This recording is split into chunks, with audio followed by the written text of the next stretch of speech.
দারিদ্রতা ও অসম্মান হতে বাঁচতে ফজর ও মাগরিবের নামাজের পরে একটি দোয়া 7 বার করে পড়বেন। আল্লাহ পাক রব্বুল আলামিন আপনাকে সম্মান দান করবেন এবং আল্লাহ পাক রব্বুল আলামিন দারিদ্রতা থেকে মুক্তির ব্যবস্থা করে দিবেন। এটা আমার কথা নয়, নবীজি সাল্লাল্লাহু আলাইহি সাল্লাম নিজে আমাদেরকে জানিয়ে দিয়েছেন। এটা হচ্ছে আবু দাউদ শরীফের ভিতরে রয়েছে এবং অন্যান্য হাদিসের কিতাবের ভিতরে রয়েছে। 1544 নম্বর হাদিস, খুবই চমৎকার একটি হাদিস। এই হাদিসটির আমল যদি আপনি করতে পারেন, এই দোয়াটা যদি আপনি শিখে নিতে পারেন এবং আমল করতে পারেন, আল্লাহ পাক রব্বুল আলামিন আপনাকে সম্মানের ব্যবস্থা করবেন এবং আল্লাহ পাক রব্বুল আলামিন দারিদ্রতা দূর করে দিবেন। খুবই চমৎকার একটি দোয়া। আমরা অনেক সময় দারিদ্রতার ভিতরে পড়ে যাই, অনেক সময় অভাবের ভিতরে পড়ে যাই। এরকম আল্লাহ পাক রব্বুল আলামিন পরীক্ষা করার জন্য মানুষকে বিভিন্ন ভাবে অভাবের ভিতরে ফেলে দেন। অনেক সময় আমরা কঠিন বিপদের ভিতরে পড়ে যাই, অভাব দূর হচ্ছে না, টাকা পয়সা ইনকাম হচ্ছে কিন্তু অভাব ঘর থেকে যাচ্ছে না। এরকম হয় কি হয় না? আবার অনেক সময় দেখা যাচ্ছে যে সম্মান হচ্ছে অনেক দামি একটা জিনিস। সমাজে চলতে হলে সম্মানের দরকার আছে না নাই? যদি আপনি অপমানিত হয়ে যান, লজ্জিত হয়ে যান, তাহলে কিন্তু আপনি মুখ দেখাতে পারবেন না।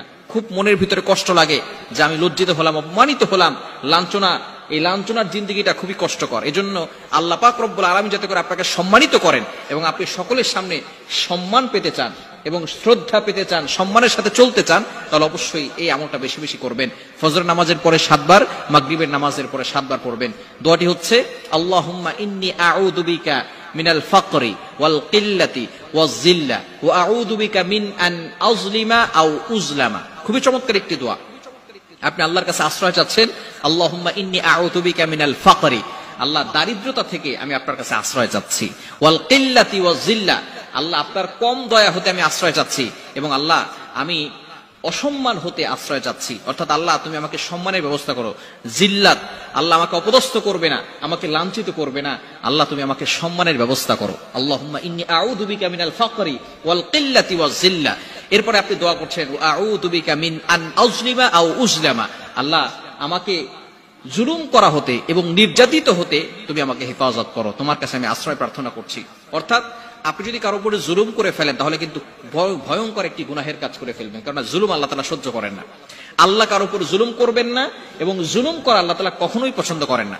আপনি যেখানে থাকেন না কেন, কারো উপরে আপনি জুলুম করবেন না। আপনার মেয়ের উপরে বলেন, আপনার ছেলের উপরে বলেন, আপনার বউয়ের উপরে বলেন, কারো উপরে আপনি জুলুম করতে যাবেন না। সবসময় খেয়াল রাখতে হবে। এজন্য আপনি জুলুম করা হতে আপনি আল্লাহর কাছে আশ্রয় প্রার্থনা করছেন এবং নির্যাতিত হতে, আপনি যদি কারো দ্বারা নির্যাতিত হয়ে যান তাহলে কিন্তু আপনি কঠিন বিপদে পড়ে যাবেন। অনেক মানুষ আছে দেখবেন বিভিন্ন সময় নেতার গরম দেখায়, বিভিন্ন সময় অমুকের গরম দেখায়, তমুকের গরম দেখায়, এই গরম দেখিয়ে আপনার উপরে নির্যাতন করে, এরকম লোক আছে না নাই?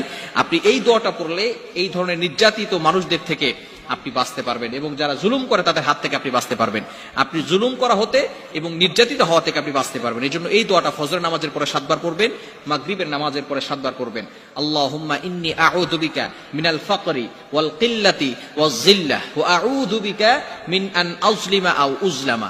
সকলকে আল্লাহ পাক রব্বুল আলামিন আমাদেরকে এই আমলটি করার তৌফিক দান করেন। যত বেশি আমল করবেন তত বেশি আল্লাহ পাক রব্বুল আলামিন বিপদ আপদ থেকে, দারিদ্রতা থেকে, অসম্মান হতে আল্লাহ তাআলা হেফাজত করবেন। আল্লাহ তাআলা আমাদের সকলকে বুঝার তৌফিক দান করেন।